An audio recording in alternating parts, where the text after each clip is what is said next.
কুলটির Barakar LC মোড়ের কাছে বুধবার ভোরে নিয়ন্ত্রণহীন একটি কয়লাবাহী ট্রেলারের চাকা নর্দমায় আটকে যাওয়ায় জিটি রোডে ব্যাপক যানজটের সৃষ্টি হয়। ওড়িশা থেকে কয়লা নিয়ে আসা ট্রেলারটি রাস্তার মাঝখানে আটকে পড়ায় প্রধান সড়কে যান চলাচল কার্যত বন্ধ হয়ে যায় ও দুই পাশে কয়েক কিলোমিটার দীর্ঘ যানবাহনের সারি তৈরি হয়।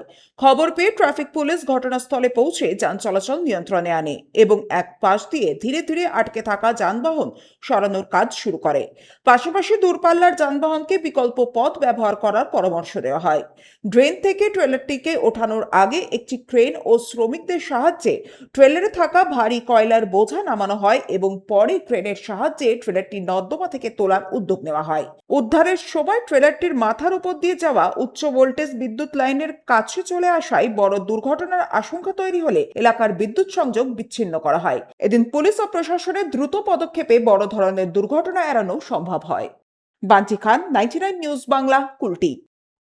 আপনারা দেখছেন 99 নিউজ বাংলা। বদলাবো আমরা।